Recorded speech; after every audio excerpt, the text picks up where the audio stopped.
Dr. Uche back again today. How are you?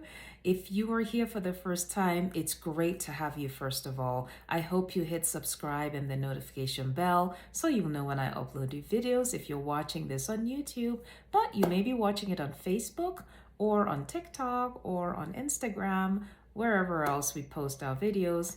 And whatever the case, it's so great to have you join us today. I am Dr. Uche. I'm a publisher. I'm a biography writing coach. I'm a book reviewer. And yes, I'm a real life physician too, hence the title. I come here to do exactly what I've gone over. Give people tips for writing their biographies, do children's book read aloud sessions, and also do book reviews on video.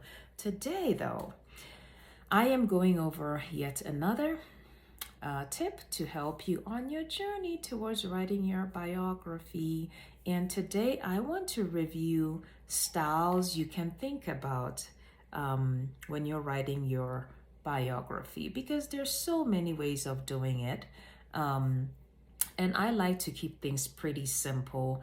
I like to serve the person who may have never written anything, who wants to write their story, and they should, but they don't know how to start. They've never written or published anything. They really don't know how to start. I like to keep things really simple. How can I put a life story together in a book? How do I even structure it? Well, hang with me. I'll give you a very easy method. And I'm going to break it into sections. So first of all, there are many approaches. One approach could be writing a full chronological sequence of your life to date, from month to month, year to year, up to this point.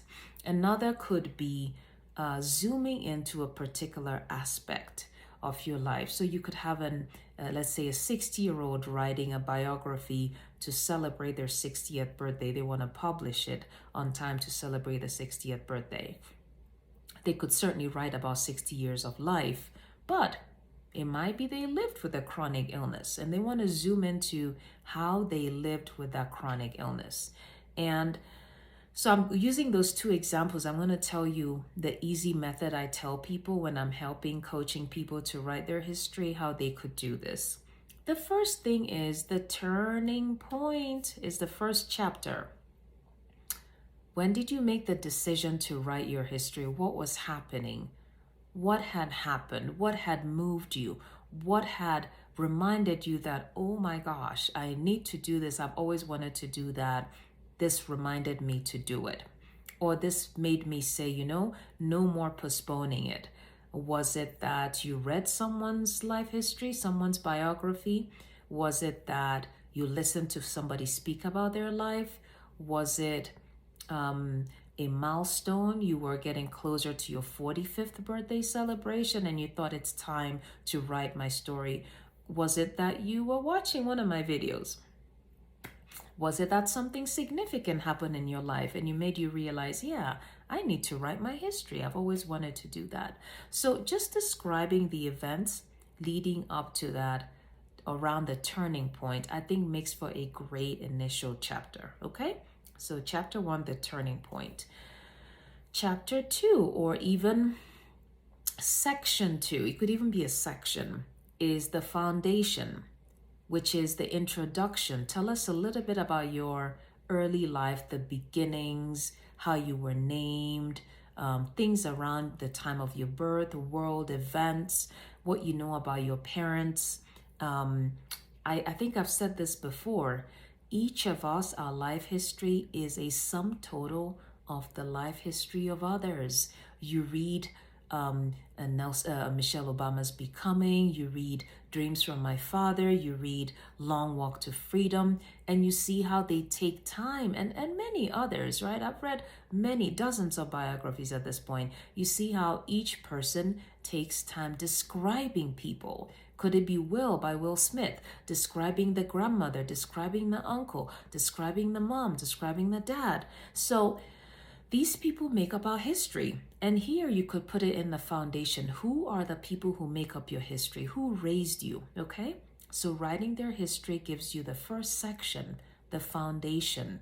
What is the foundation of your existence? Okay, that's the second section. Remember, I said the first chapter could be the turning point, and then the second, moving into the second section where you could have chapters in there. You're talking about the foundation, the people who formed you, who raised you. Then, having done that, there are many ways you can proceed. If you're doing a chronological account, you can now go move on from there. Basically, you can talk about childhood, and here I want to show you this manual I have available on Amazon, How to Write Your Family Biography.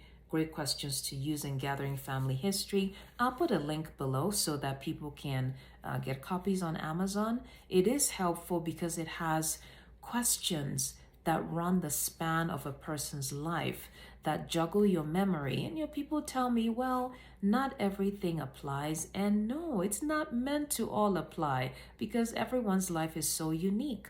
But it's meant to juggle your memory, right? So if something doesn't apply, it gets you thinking of what does apply that's similar to that, right? Who were your childhood friends? Do you remember when you woke up? What's your earliest childhood memory? What was a typical day like? What chores did you have to do? That's early childhood. And then moving into, let me move into this section, going to school. At what age did you go to school? Which friends did you meet at school? Did you stay in touch? And going all the way, I'm going to the very end where you're now a parent, if that applies. What were your biggest concerns and worries when your children were growing up? So this book takes you through a bit of a chronological sequence, and that is one approach. This works a little more for a chronological autobiography or biography.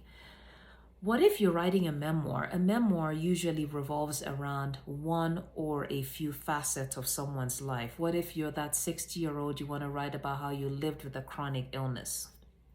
Well, remember that foundational section I told you about. After that, you can go off in branches, right? You can literally, you've done the very first turning point, you've done the foundation, the people who formed you, and then you go off in branches. That's how I like to describe it to people I help. The first branch, is it a lesson learned? Is it a blessing? Somebody who blessed you, or people who blessed you? Is it something you learned about this chronic illness and how it could impact going to school?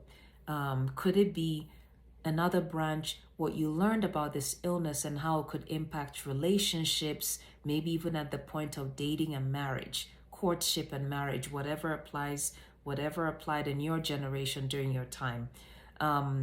Could it be consequences of certain actions? Could it be complications that came up? Could it be unanticipated issues? So there are really so many ways you can think of branches. So you can go off on various branches, right? Each time tying back to the foundation, right? What you're writing about. So I'm going to recap because this can be a bit confusing. I said a very easy method that I use when I'm helping people is you start by writing the turning point. Is a beautiful first chapter, first section, however you think about it. The second is the foundation. Who are the people whose stories formed you? Who are the people who raised you? Is it your mother, your father, your grandma, your grandpa? Here's where you get to describe these folks. Just think when you were born, who welcomed you? Who was there to say, yay, there's a new baby in the family? And who raised you? You know, those sorts of people, you think about them. Who did you see around the family growing up? Those people, you can put in little bits of their story, and that forms a beautiful foundation.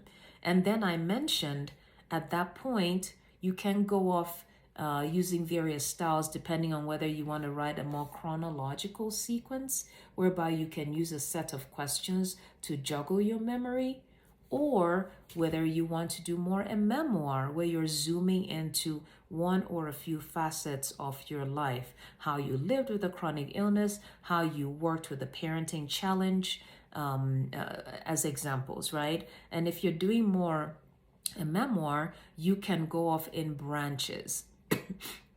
Branches, as you think about them, if you have someone helping you, a lot come to mind. I'm using the example of someone living with a chronic illness. One branch could be what you've learned about the condition and ramifications on going to school. Another branch could be lessons learned in life with the difficulties you had to live with. Another branch could be what you learned about how such a chronic illness can impact relationships and even courtship, dating, marriage, that sort of thing. I remember telling somebody another branch could be what you learned about consequences of a certain issue in choosing where to live. That's just another example, okay? That's all I had to say. I wanted to tell you, do not be overwhelmed. It's very easy. I like to compartmentalize things. I like to put things in sections and categories, and I like to work with a system. That's how my brain works, is have a system, because then it's easy to follow. Then you only have to fill in the gaps, right? Because you've gotten these big silos, you have mapped out a plan, and now you have to throw in things into the sections that you have carefully mapped out. And when you have something like that, it's very easy to come up with a story.